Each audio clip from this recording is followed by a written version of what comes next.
There are places where darkness lingers.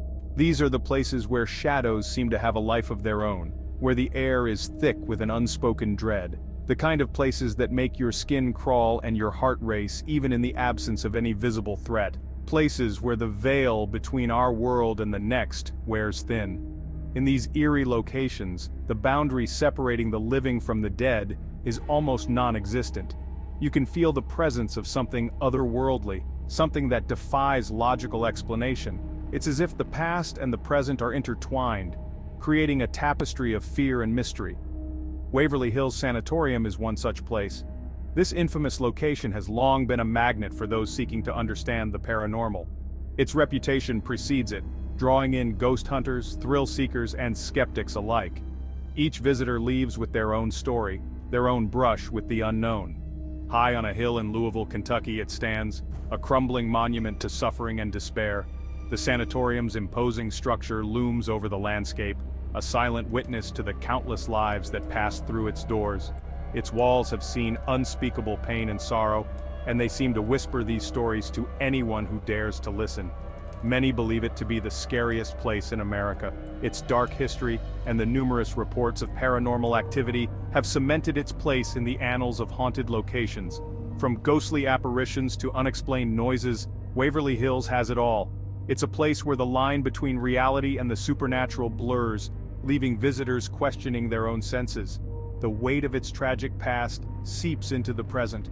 The sanatorium was originally built to treat tuberculosis patients, and many of them met their end within its walls. The sheer number of deaths has left an indelible mark on the building, creating an atmosphere thick with sorrow and despair. It's as if the very air is heavy with the memories of those who suffered and died here.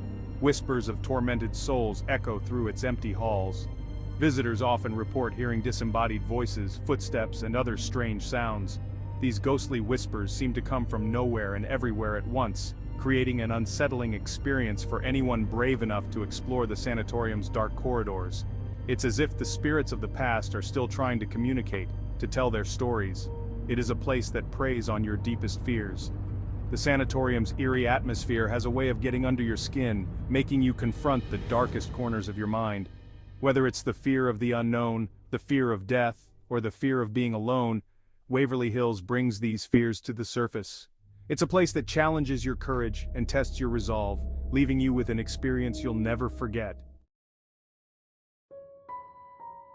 Built in 1910, Waverly Hills was once a beacon of hope. It promised a cure for the thousands suffering from tuberculosis. But the hope was short-lived. The disease known then as the White Plague was a ruthless killer. Treatment was experimental, often gruesome. The death toll soared, the air grew heavy with despair. Waverly Hills became a place of death, not healing.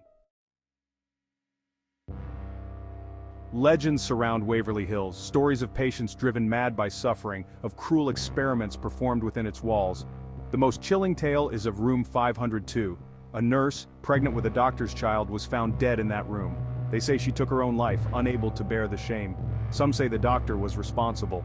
He too died within the asylum walls, falling mysteriously down the body chute. I have walked the halls of Waverly Hills, felt the chill that sinks deep into your bones. The air is thick with the energy of unspeakable suffering. You can almost hear the moans of the dead. I've seen shadows move in the corners of my eyes, brief glimpses of figures that vanish as quickly as they appear, faces in the darkness peering out from empty rooms.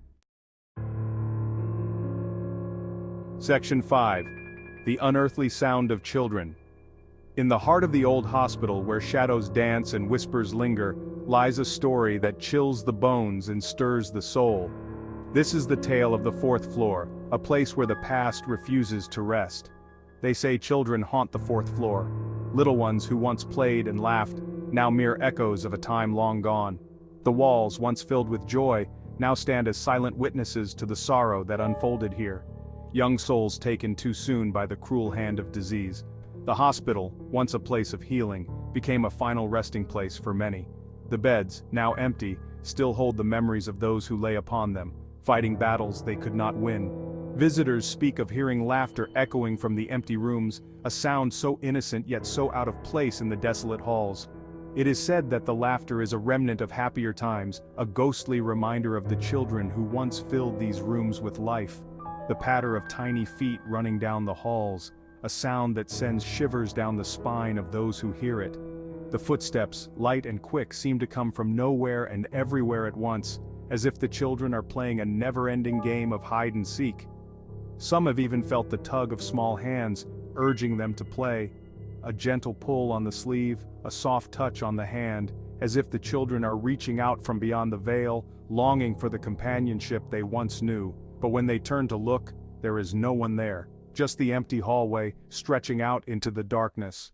The feeling of being watched, of not being alone, lingers long after the touch has faded, just the lingering echo of laughter in the stillness, a sound that haunts the mind and stirs the imagination. The fourth floor, a place where the past and present collide, where the laughter of children can still be heard, even in the silence of the night.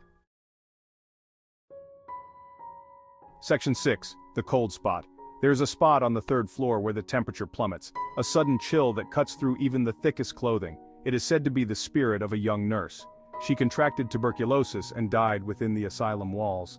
Now her presence lingers, a chilling reminder of the countless souls lost within these walls. Section 7, a presence felt. The energy in Waverly Hills is palpable. It presses down on you, suffocating you with its sadness and despair. You can feel the weight of the thousands who suffered and died here. Their pain lingers, etched into the very fabric of the building. It is impossible to escape the feeling that you are not alone, that something is watching you from the shadows. Section 8, the Shadow Man. Many have reported seeing a tall, shadowy figure lurking in the corridors. The Shadow Man, they call him. No one knows who he is or why he haunts these halls, but his presence is undeniably menacing. A harbinger of doom, they say. To see him is a terrifying omen. Section 9, unexplained phenomena. Doors slam shut on their own. Footsteps echo in the silence. Disembodied voices whisper from the darkness. These are just a few of the unexplained phenomena reported at Waverly Hills. Cameras malfunction, batteries drain instantly, electronic devices go haywire. It is as if the very walls of the building are alive, pulsating with a dark energy. Section 10, a night of terror. I spent a night locked inside Waverly Hills once. It was a challenge I took on, driven by curiosity and a fascination with the paranormal. The building, with its dark history and eerie reputation, had always intrigued me. As I walked through the dark hallways, the air felt thick with an unsettling energy. A night I will never forget. The fear was palpable, and every creak and groan of the old building seemed amplified in the silence. I could feel my heart racing, each beat echoing in my ears as I tried to steady my breathing. The silence was deafening, broken only by the creaking of the building and the pounding of my own heart. The old doors would creak open on their own, and the sound would reverberate through the empty halls, making me jump at every turn. It felt as though the building itself was alive, watching my every move. I felt a constant sense of dread, as if something was watching me. The feeling was so intense that I found myself constantly looking over my shoulder, expecting to see a shadowy figure lurking in the darkness. The oppressive atmosphere weighed heavily on me, making it hard to think clearly. Every shadow seemed to move. Every sound sent shivers down my spine. The faintest rustle or whisper would make my skin crawl, and I couldn't shake the feeling that I was not alone.